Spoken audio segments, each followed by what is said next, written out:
I really wanted to like Universal Soldier Regeneration. Now, I'm not a huge fan of the original Universal Soldier movies, so I don't know what made me think that I would like this one. But I thought it was kind of fun that Dolph Lundgren and Jean-Claude Van Damme were sort of teaming up again for this movie. You know, so many years after the originals. I like to see these sort of comeback sequels. And so I thought, well, it looks fun. I thought the trailer for it was pretty decent, but it's kind of what you'd expect. And I'm a little confused because I seem to recall the Universal Soldier movies taking place in the future. And this movie seems to take place very much in the present, and I'm not quite sure why that is. But that being said, if you're a fan of the Universal Soldier movies, this one might be worth checking out. I certainly don't think it's any worse than the second movie in the series, but I don't think it's a whole lot better either.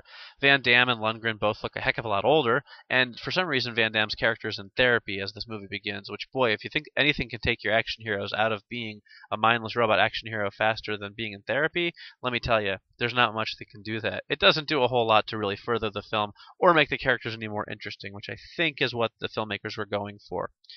Still, in terms of Blu-ray, hey, this one is pretty decent. The picture quality is fairly good, but the movie has that kind of low budget quality to it that no matter how good the transfer is, you really can't escape. And I find that kind of disappointing. I wish it could really kind of rise above the source material, but in this case, it can't.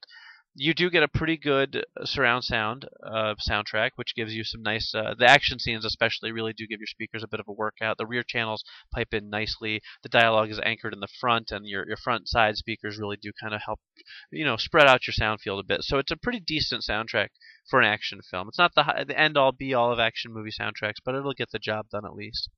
In terms of extra features, you get a commentary by director John Hyams and Dolph Lundgren, and there's also a behind the lines featurette, which is your basic making of featurette. And then on Blu-ray, you have the exclusive Movie IQ, which, as we all know by now, is Sony's sort of connect to IMDb via your video while you're watching it, although not really using IMDb. It gives you facts and trivia about the cast and the locations and all of that stuff, sort of a pop-up trivia for the movie. So that's on there if you want to watch it. Universal Soldier Regeneration. I give them credit for trying to relaunch a franchise that once had a small amount of popularity, but I don't think that this particular entry is going to make any new fans of the franchise.